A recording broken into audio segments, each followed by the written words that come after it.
फिर वहाँ से हम थोड़ा सा ऊपर गए। ऊपर से नज़ारा इतना सुंदर लग रहा था, इतना प्यारा सा मौसम हो रहा था, इतनी सुहानी सी धूप हो रही थी, बट गर्मी हो रही थी थोड़ी सी। फिर वहाँ पे हमको मिली भेड़ें, तो उनका एक अलग से बाड़ा बना रखा था। वहाँ पे जो जिनके सींग बड़े थे उनको उन्होंने अंदर रखा हुआ था, जो बिल्कुल ठीक थे जिनके सींग छोटे थे उनको बाहर रखा हुआ था। शायद मारती होंगी, ऐसा ही कुछ होगा, पता नहीं रीज़न तो मैं तो बस ऐसे बोल रही हूँ, रीज़न तो यही होगा।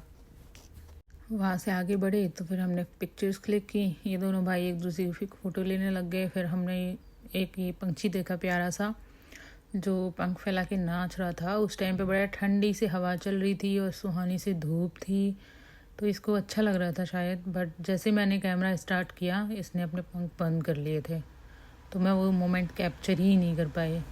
So sad.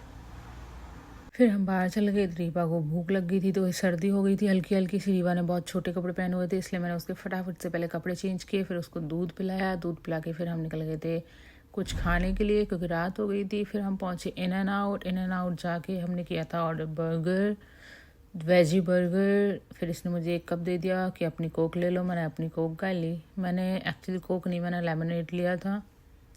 उसके बाद यहाँ पे एक दो चीज़ें और एक्स्ट्रा होती हैं, वो सारी मैंने फिल की अपना बर्गर खाने के लिए। केचप वगैरह लिया। फिर मैं और नरवाल जी वेट करने लगे अपने ऑर्डर के लिए। It was taking longer than we expected. इतना टाइम वो लेते नहीं है, पर पता नहीं क्यों ले रहे थे। तो हम दोनों बस ऐसे बातें करने लगे, अपने ऑर्डर का वेट किया हमने, और जैसे ऑर्डर आ गया हम लेके अपना बाहर चले गए। बर्गर खाया हमने पहले, फिर हम आ गए अपना घर के लिए। और इसका इन एंड आउट का बर्गर ना ऐसा होता है जिसमें सिर्फ वेजीज होती हैं और बन होता है। उसके अलावा उनकी खुद की एक बनी हुई केचप होती है, जो इतनी टेस्टी लगती है उनकी केचप, बहुत ज़्यादा। ये सिर्फ वेजीज होती है, इसमें और कुछ नहीं होता। तो ये खा पी के हम फिर अपना घर के लिए आ गए थे। हमारी रात हो गई थी। हमने बैठ के दो चार बातें की, जो भी अपनी शॉपिंग की थी वो सामान रखा।